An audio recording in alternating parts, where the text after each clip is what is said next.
这个昨天还抢我奶茶，故意踩我鞋的恶魔青梅，今天却像变了个人似的，早到晚一直想找我贴贴，嘴中还喃喃地说着对不起。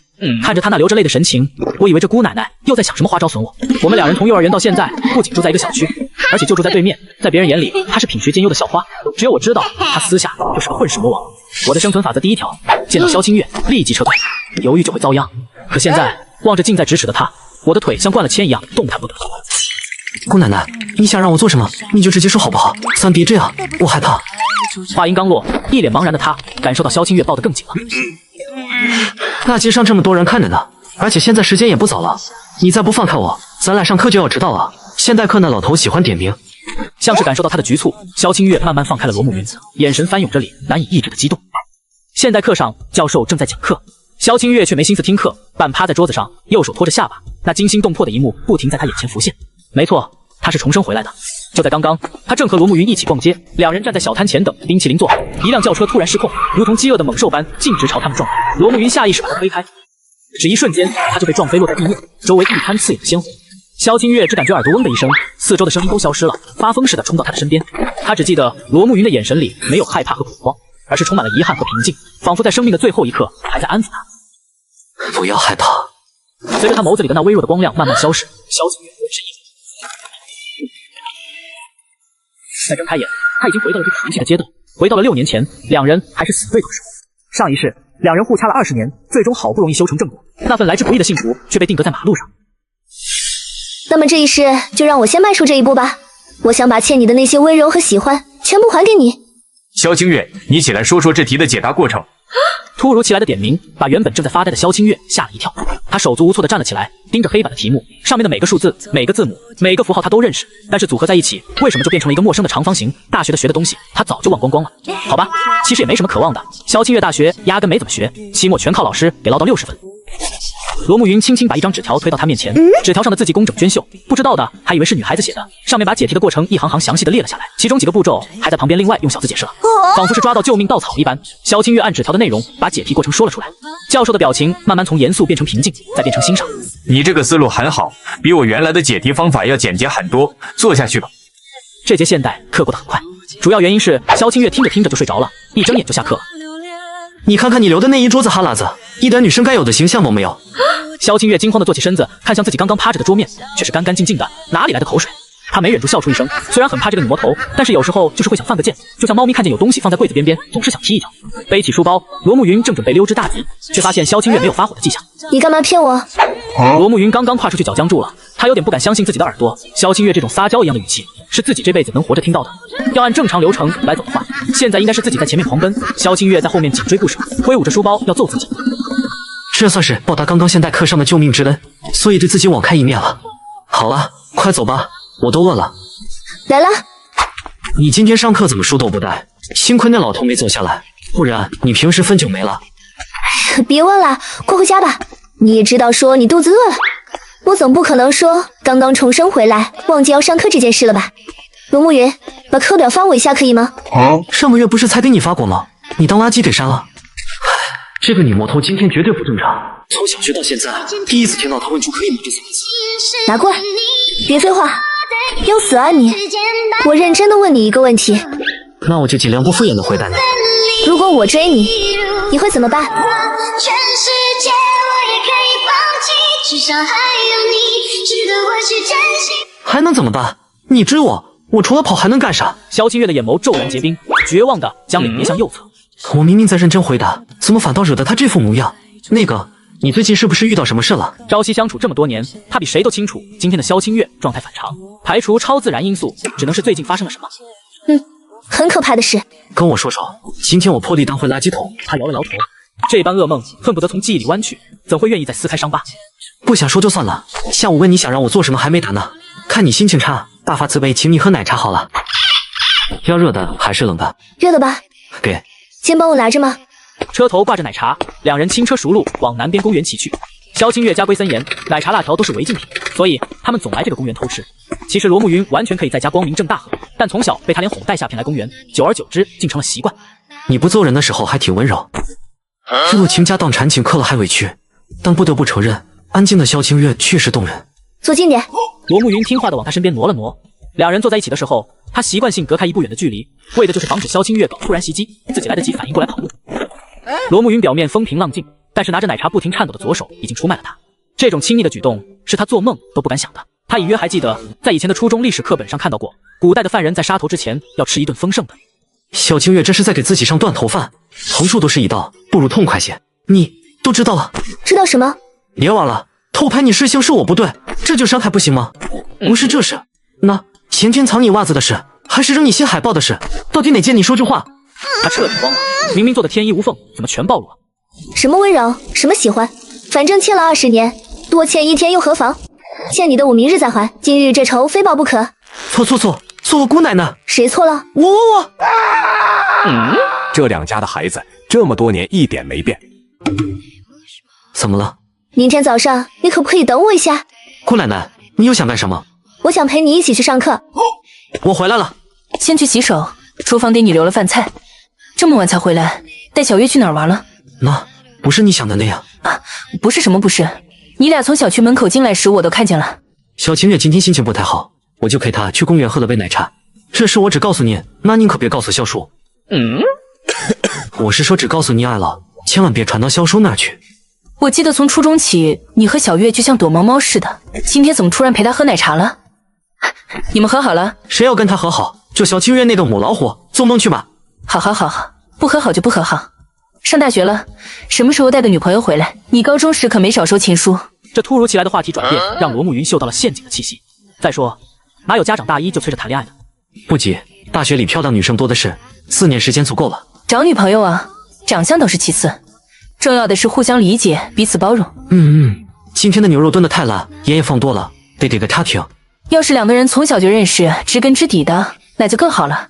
比如你和小月。罗慕云突然停下筷子，终于明白母亲绕这么大圈子的用意。我今天就陪她喝了杯奶茶，您就想撮合我们？要是哪天我和她一起吃顿饭，你是不是连孙子奶粉都备好了？老头子，奶粉先别买。罗健听话的关掉浏览到一半的某宝页面，重新举起报纸。那我听得见。妈，你放心，我罗慕云就是单身一辈子，从这跳下去，也绝不会和萧清月谈恋爱。行了，说正事。大学要有规划，不能虚度光阴。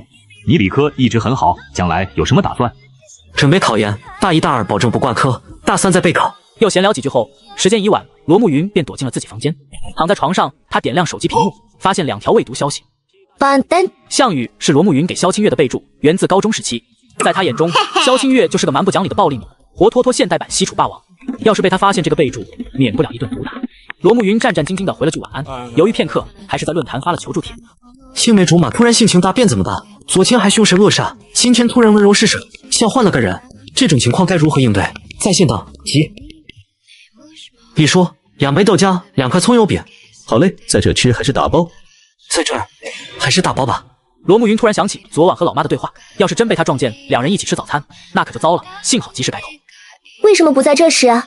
打包边走边吃能省时间，早点去教室占个好位置。哎，又是早八，烦死了。好像有点冷。你靠这么近干嘛？我冷。要是被老妈看见萧清月挽着自己，那真是跳进秦淮河也洗不清了。那好，这样就不冷了。罗慕云刚想抽手，突然感到一道让他浑身发毛的视线，他慌张转头，正好对上下楼买菜的王府的目光。完了，真是怕什么来什么。现在自己正握着萧清月的手，怎么解释？根本没法解释。如果突然抽手，反而显得唏嘘。正当罗慕云内心天人交战时，王慧投来一个意味深长的笑容，毫不犹豫地转身往反方向走去。这是什么意思？给我们创造2人世界？你怎么了？从这里打车去秦淮河要多少钱？30块吧。问这个干嘛？我去洗冤。没事，去学校吧。今天的课排得满满当当，一向认真的罗慕云今天也开始上课走神了。被家长撞见这种误会，到底该怎么解释？他有点担心。等晚上回到家，客厅已经堆满奶粉了。今晚有社团招新，你想加哪个？不加，纯属浪费时间。我已经申请了图书馆管理员，周末工作2天，有学分还有补贴，足够了。你呢？你猜？舞蹈社、礼仪社？不对哦。那猜不到了。我想加学简部啦。为什么？这样我就能安心上课睡觉了，到时候把自己名字划掉就好。你想多了，学简部就是个跑腿打杂的。再说大学谁管你上课睡觉？天天睡觉把脑子睡傻了吧？也许是重生的后遗症，萧清月似乎把大学和高中搞混了，还傻乎乎的担心会被记名字。讲台上，学长学姐们正卖力推销各自的社团。你真不打算参加任何社团？参加这些纯属浪费时间。别闹，写作业呢。要你管，我偏要戳。这里是教室，吵吵闹闹像什么样子？我们是学生会来招新的，不是谁都能进。想加入就要做好吃苦的准备，有意向的来这边领申请表。这就开始 PUI 了，穿的人模狗样，不知道的还以为是卖保险的。有几个新生被唬住了，乖乖上前领表。飞机头巡视教室，突然发现趴在桌上的萧清月，顿时两眼放光就凑过去。学妹有兴趣加入学生会吗？没兴趣。学妹，我可以给你免试名额，还能安排轻松又加学分的职位，要不要考虑下？不。你知道在和谁说话吗？我可是总。离我远点。这么得罪学生会部长，不怕以后被穿小鞋？怕什么？天塌下来有你顶着。等等，你说谁顶？你还好意思说？看我被欺负都不帮忙，就知道写你的破数学题。能欺负你的人还没出生呢。你说什么？没什么，你听错了。罗慕云，我们上次这样一起回家，是多久前的事啊？昨天。还有，别拽我袖子。你就不能对我温柔点吗？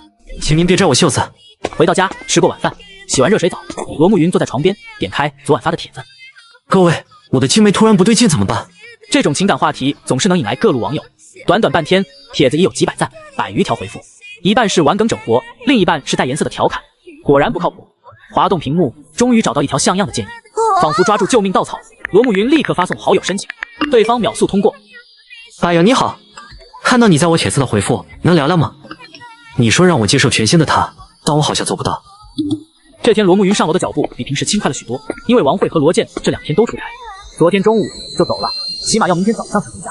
也正因为如此，昨天晚上他逃过一劫，不然早上被王慧撞见2人卧在一起，晚上回家少不了顿煽风点火。你在找什么？我钥匙好像落屋里了，要死！是不是放在别的口袋了？你再找找。没有，我都找过了。我爸妈今天不在家，你要不要？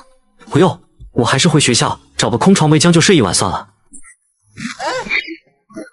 你怕什么呀？我又不会吃了你，好心借你住一晚，又不要你付房租。谁知道呢？我还是头一回见逼着别人借宿的。少废话。晚上吃什么？点外卖呗。想好吃什么了吗？你家冰箱有菜吗？有啊。那别点外卖了，我来做吧。你什么时候钻过来的？你拿冬瓜的时候呀。今晚吃虾滑冬瓜汤了，天冷了喝点热汤暖暖身子。你什么时候学会做饭了？不是的，萧清月，真是10几年了，你居然不知道我会做饭？我真的不知道吗？罗慕云没再追问，他跟着妈妈学做饭是在高中时期，那会儿正和萧清月闹别扭，他不知道也正常。开饭了，好吃吗？超级好吃。看着自己的手艺被人这么捧场，罗慕云心里美滋滋的。一大锅汤，萧清月一个人就喝了大半碗。吃饱喝足后，他毫无形象地瘫在沙发上，一边揉着圆滚滚的肚子，一边把脚搭在罗慕云腿上，完全把淑女形象抛到了九霄云外。罗慕云瞥了眼他这副大大咧咧的样子，更加确信自己给他备注项羽是多么明智。想拿开，臭死了！你才臭呢！你干嘛？不是不想拉开吗？别，好痒，快放开！我认输还不行吗？知道错了。我没错。错了，我知道错了。所以我睡哪？如果你想睡我房间，我也不是不能考虑。罗慕云刚要说话，却在看到他表情的瞬间僵住了。他太了解萧清月了，当他露出这种表情时，绝对不是在开玩笑。是丫头，居然是认真的。想什么呢？小时候我们不也经常一起睡吗？他的声音越来越小，脸颊红得像熟透的苹果。突然，他伸手在罗慕云腰上狠狠掐了一把，然后像只受惊的兔子似的跳起来，飞快地逃回房间，砰的一声关上门。我明明什么都没说，怎么就挨掐了？这一夜，他睡得格外沉，清晨的阳光透过窗帘洒在脸上。罗慕云迷迷糊糊地睁开眼，摸出手机一看，已经8点多了。幸好今天是周六，不用上课。萧清月的房门还关着，看来他还没醒。罗慕云轻手轻脚地往外走。妈，你们回来的真早。罗慕云做梦都没想到父母会在清晨就回家，虽然心里慌得要命，但表面上还得保持镇定。罗慕云做出一副刚从朋友家打游戏回来的淡定表情，伸了个懒腰，跟着王慧进了家门。出乎意料的是，父母比他还要淡定，仿佛没看见这个儿子似的。他们随手把往旁边一放，一言不发地径直走向卧室。罗慕云望着他们消失在卧室门口的背影，仿佛听见心里有什么东西碎了一地。这是要回卧室拿鸡毛掸子？不对，鸡毛掸子明明在客厅，难道是去拿提袋？卧室里传来窸窸窣窣的说话声，他咽了咽口水。罗慕云把耳朵贴在了卧室门上，声音不大，加上门的隔音效果，他只能断断续续地听到几个词。家，你说怎么办？我觉得弹出去吧。不如下药吧。罗慕云心里一凉，没敢再听下去。他脚步虚浮地走到沙发边，半路上还被自己绊了一跤，重重摔在地上。什么声音？没注意。待会我去买点蟑螂药，确实挺烦人的。还不是怪你们父子俩乱扔袜子。妈，你们听我解释。解释什么？昨晚小清月真的什么都没做。你是不是忘带钥匙了？所以去小烈家借宿一晚，今早准备回家时正好遇到我们。那你怎么知道？看吧，我猜对了。瞧你紧张的，你是我从小带大的，我儿子什么样我能不知道？就算人家公园拉你上床，你也不敢做什么，跟你爸一个怂样。明明是老妈对自己浓浓的嘲笑，罗慕云反而放下心来，果然知子莫过母。这下打车去秦淮河的30块钱可以省下来了。罗慕云申请的图书管理员已经审批下来，从这个周末开始，他就要去工作了。你是罗同学对吧？我叫刘乔，比你大一届，算是你的直系学长。组长已经都告诉我了，这2天就由我来带你熟悉一下图书馆这边的工作。右边这一堆书是要还的，你用。咱这工作说累也不累，就是有点杂。平时学生少的时候，可以玩会手机摸摸鱼。桌子上的书就交给你处理了，我去把还上的书放回书架。同学你好，请问有什么需要帮助的吗？那个就是和生小孩有关的那种书，在哪层啊？生理类的书在3楼的 B 区和 C 区。谢谢。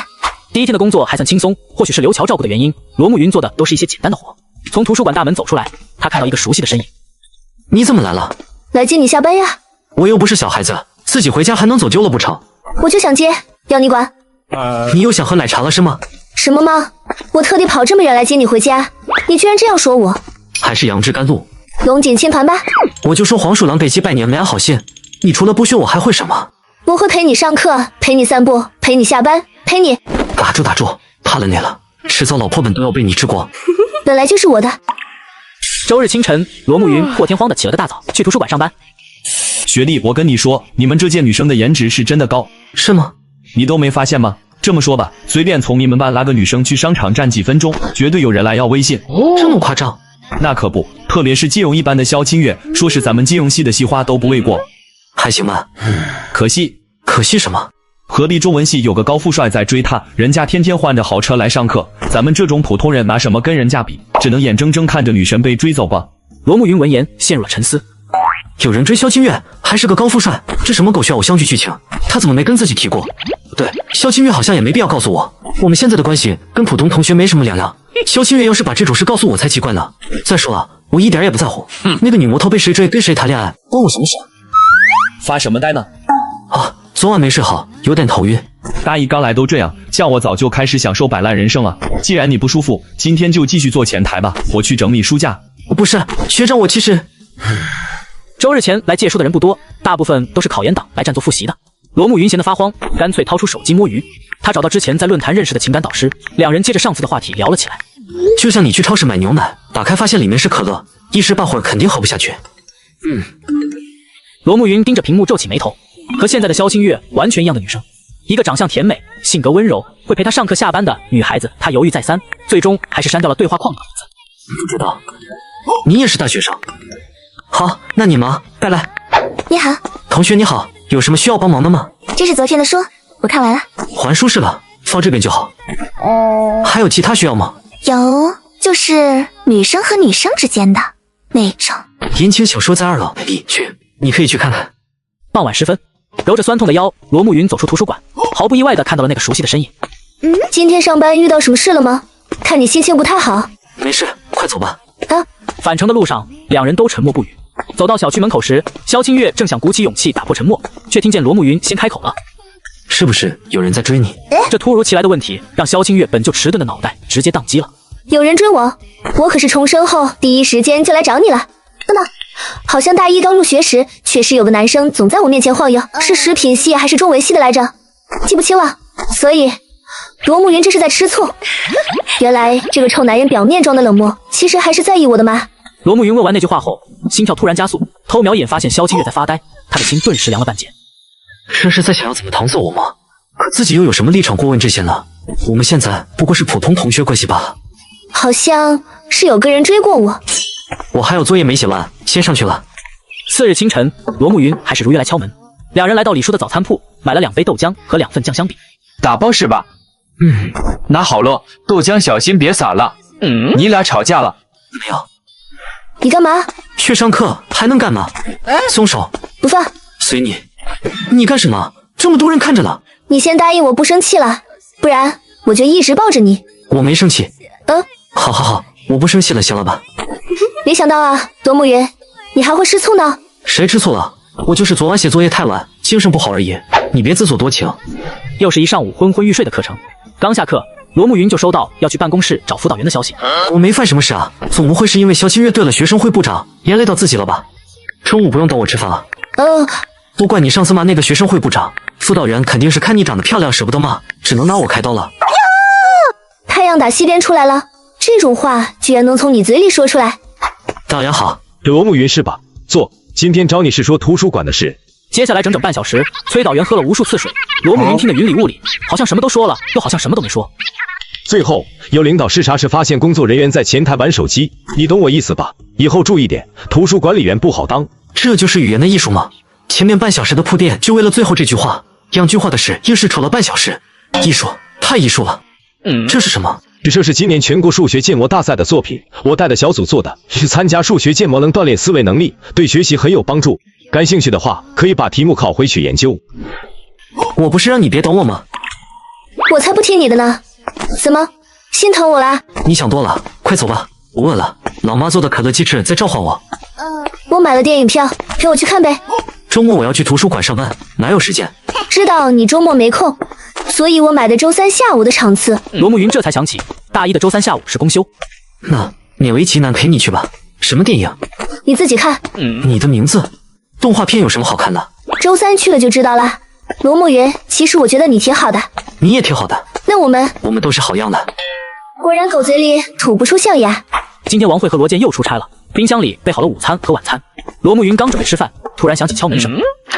有事？我把钥匙忘家里了。然后肖叔叔他们也出差了。罗慕云默默打量着这个最熟悉的陌生人，哪有这要巧的事？但看肖清月的表情又不像在说谎。从小一起长大，罗慕云可以说是除了他父母外最了解他的人。这丫头从小就藏不住事，是不是撒谎一眼就能看出来？但现在最尴尬的是，肖清月看起来真的没撒谎。总不能让她一个女孩子在外面过夜吧？可前不久刚在她家住过一晚，现在又要同住一个屋檐下，要是被发现，跳进黄河也洗不清了。算了，身重不怕影子斜，明天早点起就是了。看在你请我看电影的份上，就让你尝尝我家的饭菜吧。我可是得了老妈真传的。下午没课，午饭后他盘腿坐在沙发上，用笔记本研究从崔导员那拷贝的数学建模题目。他的眼睛真好看，嘴唇像抹了口红似的，好想摸一下。不行，会被这个直男骂的。要不偷偷摸一下，他应该发现不了吧？算了，睫毛也好长，还有点翘，这真的是男生的睫毛吗？真是的，眼里全是数学。这么个大美女坐在旁边都不看一眼，要不要朝她耳朵吹口气啊？静谧的下午时光悄然流逝。吃完晚饭，肖清月去洗澡，罗慕云继续研究数学建模。罗慕云，快去穿衣服，别着凉了。他没理会，反而径直走到侧面沙发坐下。还以为你对女生没兴趣呢，现在不也看得目不转睛？肖清月一手捂着胸前的浴巾，俯身去拿茶几上的手机，看到罗慕云耳朵渐渐变红，他嘴角忍不住上扬。但其实他也没比罗慕云轻松多少，只要动作稍大，这块不大的浴巾就可能滑落，或者某个部位就会走光。糟了，浴巾好像有点松了。肖清月僵在原地，不敢再动，生怕造成无法挽回的局面。为了恶作剧把自己赔进去，那可就亏大了。笨蛋，还不快去房间把衣服罩好。房间里一片漆黑，肖清月仰面躺在床上，呆呆地望着天花板，思绪如潮水般涌来。他不敢想象，如果刚才没及时发现浴巾松动，或者浴巾再往下滑一点，会造成怎样可怕的后果。也许他就永远失去挽回罗慕云的机会了。或许是罗慕云比他更加心虚，居然难得绅士了一回，主动提出睡沙发，把房间让给他。按照这一世的时间线，这应该是小学毕业6年后第一次进入他的房间。别人重生回来，不是创业就是投资。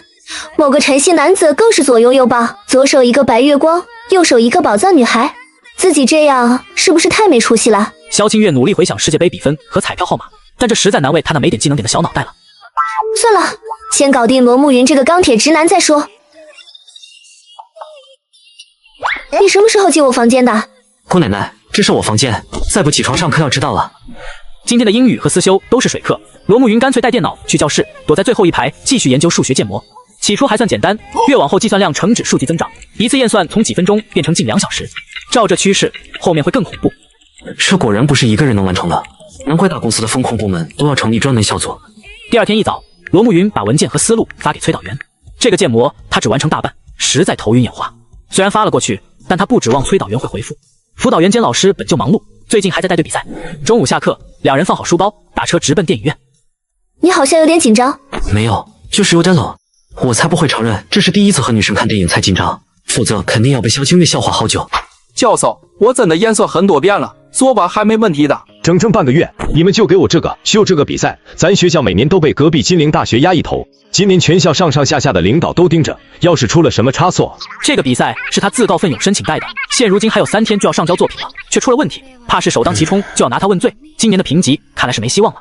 他无意间瞥了眼电脑，发现有新消息提示，是昨天来的那个学生罗慕云发的消息。原本他没打算查看，但是看到和消息一起发来的还有一个文件，带着疑惑，崔导员还是点开了消息框。完美，简直完美，真是天不绝我。导员，你发来的数学建模做得相当出色，专程打电话就为了夸我，谢谢导员。是这样的，我们想参考你的这个建模，你看方便吗？当然不会白用你的成果，以后在学习和生活上，我会多关照你。虽然话说的含蓄，但意思再明白不过，交出建模换取在校期间的特殊照顾。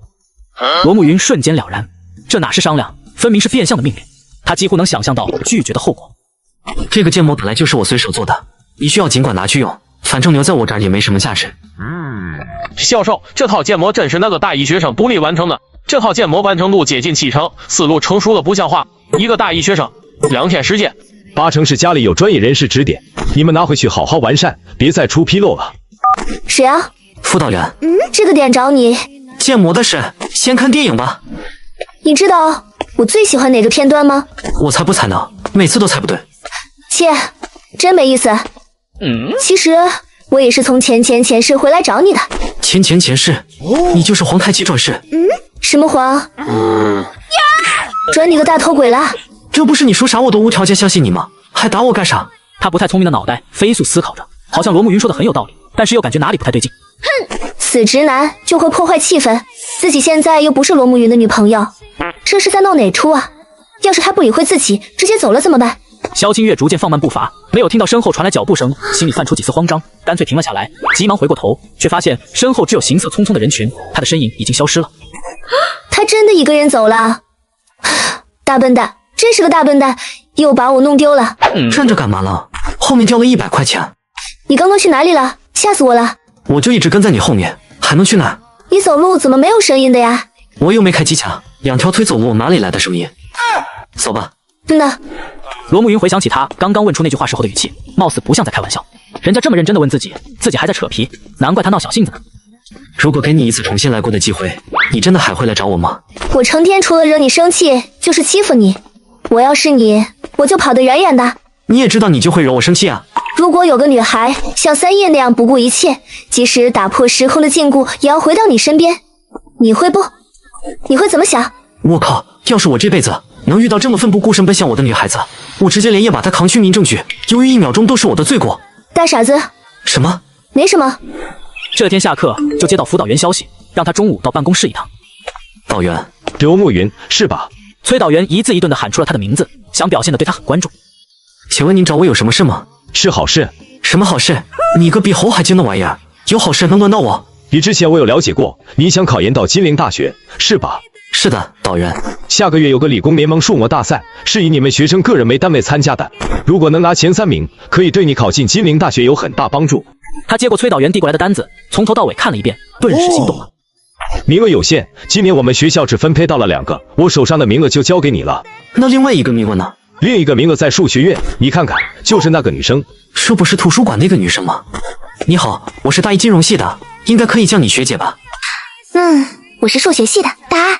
罗慕云理解他的尴尬，毕竟叶代借了2次那种类型的书，都被他撞见了，还参加同一个比赛，这要搁他身上，他也心虚。等会儿，他不会要把我嘎的灭口吧？你们认识一下也好，今年搞比赛可以有个互相照应。你出来一下，我见那些书是有个选修课的课题要做。我知道的。不是啊，我不是你想的那样，真的只是为了选修课。我懂。你懂什么呀？放心吧，学姐，我不会说出去的。我先回去吃饭了，拜拜。不是，你别走啊，喂。不是啊，导员怎么又找你啊？还算有点良心，金陵大学的研究生有望了。听着罗慕云详细的描述了一遍事情经过，他小脑袋瓜有点晕乎乎的，但还是应着。这样的话，那你以后是不是很忙了呀？以后中午下课我就不回去吃饭了，在学校将就一顿，省点时间搞这个比赛。明天开始，中午你就自己一个人回家哦，我没空陪你了。萧清月点了点头，长长的睫毛掩盖住眼底划过的一丝失落。怎么，我们萧大小姐舍不得我？走开呀！谁舍不得你？自作多情的大傻子！晚上，罗慕云躺在床上给之前加的那个情感导师问好。你和你的恶劣小青梅最近相处的怎么样了？好像没那么抗拒了。现在开始慢慢认真去观察她的话，发现她其实还是蛮可爱的。怎么，之前不是挺讨厌她的吗？还说什么牛奶瓶里装了可乐喝不下去这种奇怪的比喻。那都是之前的事了。这样，你能说说现在的她在你眼里是什么样子的吗？什么样子？罗慕云靠在床头，仰面望着天花板，两人这段时间相处的点点滴滴，像电影一般在眼前闪过。我曾经确实怀疑过萧清月是不是被脏东西附身了，但是后来她的一些小动作和下意识的脸红，是我再熟悉不过的。就算是影帝来了，也绝对演不出来这种感觉。所以我确定萧清月只是性格发生了很大的变化，至于具体的原因究竟是什么，我不敢去问，但直觉告诉我，绝对不是好事情。从恶劣青梅到温柔邻家姐姐的转变，让她的心境也发生了不小改变。现在的她很可爱，很体贴。怎么说呢？如果她不是我的青梅，我们俩不是从小认识到大，我可能会喜欢上她。消息发送过去，他把手机屏幕朝下按在被子上，感觉耳朵有点发烫。和夜空的聊天记录绝对不能让那个女魔头看到。现在就不能喜欢上她吗？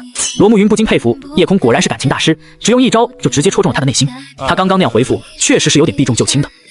我突然想起来还有个报告没做，今晚先聊到这里吧。好吧，正巧我也有个比赛要准备。晚安。你昨天晚上没睡好吗？还不是为了搞那个比赛吗？一不小心就做到3、4点了。罗慕云不知道为什么今天见到萧清月，莫名其妙有点心虚，一直没敢直视她。为什么罗慕云今天这么冷淡？上午的课无论我怎么捉弄他，他都不搭理我。算了，还是睡个回笼觉吧。萧清月被一阵寒意冷醒，坐起身来，发现周围的同学已经开始收拾书包了。你可真厉害，一觉睡了2节课，赶快回家吧，看外面这个天色，晚点可能要下雨了。你不去食堂吃饭吗？晚点再去，我先把开头给垫下来。萧清月看着他，没有说话，转身离开了。哭了这么久了，那个女魔头应该到家了吧？你不是回家了吗？我去食堂了，那里人好多，队伍都快排到食堂门口了。好不容易买到饭，刚出来就发现外面还下雨了，真烦人。你去食堂干嘛？肖叔叔他们又出差去了吗？我看你在忙，就想去帮你打包份饭回来。你看，应该还没有被雨打湿，我可是护得好好的。看着萧清月，他的眼神有些复杂，把盒饭放到旁边的桌子上。罗慕云缓缓伸出右手，贴近他的侧面。死直男，终于开窍了吗？但现在是在教室里面，做这种事情是不是不太好啊？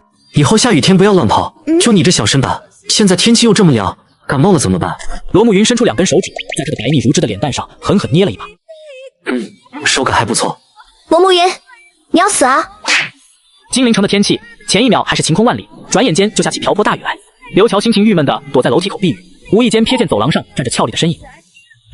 这不是萧清月吗？她怎么还没走？难不成和自己一样被天气预报骗了，没有带伞吗？忽然，一个光鲜亮丽的富二代从刘乔身边走过，正是中文系那位公子哥。富二代很绅士地撑起大伞，对萧清月发出邀请。萧清月的神色却很疑惑，摇了摇头，没有理会富二代，目光又落回淅淅沥沥的雨露中。什么情况？两人吵架了？就在这时，身后的教室里快步走出一个眼熟的身影，走到萧清月身边，唰一声把伞打开。他怎么也在这？再一看走廊上3人的形势，刘乔一拍脑袋，顿时什么都明白了。好你个罗慕云，表面上装作不屑一顾，背地里瞒着哥们偷偷上那分呢。那个男的就是之前追你那个。哎呀，你有没有闻到什么味道？什么味道？好像是醋坛子打翻的味道。自作多情。下个礼拜5是你的生日了吧？我想想，好像还真是。你自己的生日都忘记了，大笨蛋。最近事情太多了，脑子有点不够用。哦，那这么说，下个礼拜4就是你的生日了。或许是某种奇怪的缘分，两人的出生日期只差了1天，萧清月要比他大几个小时。算起来，有好多年没帮你过生日了。你还知道呢，死直男。还不是因为你老压榨我，每次和你待在一起超过10分钟，不得掉块肉。那你今年陪我过生日好不好？我考虑考虑。你给我死！下雨呢，别闹，要被淋到啊！我就说吧，你就温柔不过2分钟，看我略施小计，就让你原形毕露。罗慕云。小罗，你是不是交女朋友了？没有，我从出生到现在单身了18年了，哪里来的女朋友？难道说学校什么时候统一发放了吗？昨天下午放学你们去哪了？下雨天当然回家了。我都看见了，你们挽着手呢，好好珍惜吧。晚饭过后，罗慕云躺在床上望着天花板发呆，突然手机响了一下，有点郁闷。对了，你对感情方面这么了解，我想向你咨询一个问题，给女生送什么生日礼物比较好？被你说中了。不敢，你说我不敢，别逼我，小心我一怒之下就……反正咱俩在一个学校，要不然你看什么时候有时间，亲自带我去逛礼物呗。算了，看你也不像敢见面的样子。罗慕云满意的看着这个回复，原来夜空是个高工提防呀。约定好时间，罗慕云关灯睡觉，他脑子里突然闪过一个惊悚的想法。不会这个夜空是萧清月的账号吧？好像各种细节都或多或少对得上。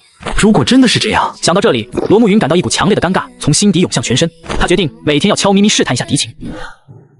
午后的阳光透过萧清月额前的碎发，落在她微微翘起的睫毛上。罗慕云侧过身子，伸手把她散开的一缕发丝捋到耳后。你干嘛？你的头发睡了。兵法里面说得好，正所谓兵战为下，攻心为上。要想拿下敌人，就要让他从心底放松警惕。对了，有件事想拜托你。什么事呀？你有没有贴吧的账号？可以借我用几天吗？贴吧？可是我不用贴吧呀。没关系，我也就问问。还好，既然女魔头不用贴吧，那夜空肯定不是她的账号。世界果然还是美好的。下课后，罗慕云让萧清月自己回家了，他转眼便来到了咖啡厅。这不是那个学弟吗？你在哪个位置？然后目光紧紧盯着罗慕云的背影。几乎是消息发出去的同一时刻，罗慕云拿起了手机，看到罗慕云的这个动作，叶代嘴角勾起一个玩味的笑容。不好意思，我在等人呢。要是你有什么事，咱去学校再聊吧。在等谁啊？一个网友。那个网友叫什么呀？和你没关系吧？罗慕云有些不悦，但为了让他快点离开，便想告诉他。我也姓叶哦。随后他拿出手机，打开聊天记录，在罗慕云面前晃了晃，看着罗慕云的表情从不耐烦变成疑惑，再到震惊，叶代心里扬起一股大仇得报的快感。看你还嘚瑟，这下你也有把柄落在我手里了吧？你的那个小青梅，就是天天和你一起上课下课的那个漂亮女生吧？还挺出名的，连我们系都天天有男生念叨她。罗慕云点了点头，把目光重新看向窗外。这突如其来的变故让他一时难以接受，或者说，比起叶代，他更宁愿叶空的真实身份是萧清月。不过我看你们关系还不错啊，聊天的时候怎么觉得你这么苦恼？说白了，还是心里有道坎吧。他把这段时间和萧清月发生的事情大体上复述了一遍。你心里的这个坎得由你自己跨过去。你的小青梅啊，已经做得够多了哦。走吧，不是说要去逛礼物吗？你的小青梅平时喜欢什么？喜欢打我。我是问你她喜欢的东西。小笼包、牛肉面、草莓蛋糕什么的。谁问你知道了？我是问你她喜欢什么类型的衣服饰品，有什么爱好？叶代无语了，他好像有点理解为什么他的小青梅喜欢揍他了。我不太清楚。走吧，我们去商场逛逛，我给你提点意见，你参考一下，自己决定买什么。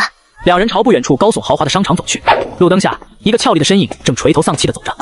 今天真是倒霉，罗慕云那个混蛋不知道忙什么去了，也不陪我回家。忽然他发现前面的人有些眼熟，怎么有点像罗慕云？应该是我看错了吧？他说他有事情要忙的，怎么会在大街上？而且旁边还有个女生一起走，应该是某对晚上出来散步的情侣吧？两人从路灯下走过，罗慕云的脸在炫白灯光的照射下，从黑夜的掩饰中显露出来。萧清月的脚步顿住了。清晨，罗慕云如往常一样敲响了萧清月的家门。片刻后，防盗门被缓缓打开。萧清月的头发有些乱。昨天晚上你也没睡好吗？萧清月摇了摇头，一句话也没有说，从罗慕云身旁穿过，自顾自地走在前面。是女魔头，今天怎么了这是？难不成因为昨天晚上没陪她一起回家就生气了？课上，萧清月没有像往常一样趴在桌子上呼呼大睡，而是看着窗外发呆。昨天晚上没睡好，现在不打算补个觉吗？然而，萧清月仿佛没有听见，依旧看着窗外发呆。是女魔头究竟是怎么了？难不成是因为女生每个月都会有几天内杀，所以才心情不好？应该就是了。想到这，罗慕云像是解决了一个天大的问题。罗慕云长长舒了口气，他拿起手机向叶代讲了一下这次比赛的疑惑，叶代就简单回复一个不是，今天是什么日子？怎么这些女生一个比一个高冷？他不甘心地发了个问号过去。手机上讲不清楚，下课我去找你再聊。你在哪个教室？我在2教103。他没有察觉到的是，萧清月的目光不知道什么时候从窗外收了回来，正落在他的手机屏幕上。这个距离下，他看不清罗慕云屏幕上的文字，但是他能看到罗慕云发了一段很长的话。下课后，萧清月依旧一只手托着下巴，呆呆地望着外面。那个大笨蛋是在跟谁聊天呀？那么长一串消息，他都没有给我发过。该不会是昨天晚上那个女生吧？此时，走廊上出现了罗慕云的身影，紧接着，昨天晚上那个女生忽然从楼梯口走了下来，径直走向罗慕云。两人不知道在聊些什么，但是看起来气氛很融洽。果然，上课的时候，死直男就是在给他发消息呢。萧清月握着水性笔的手微微颤抖，眸子瞬间冷了下去，一股剧烈的失落感在心里翻涌着。他唰地站起身，把书包拎到背后，气冲冲地朝两人走去。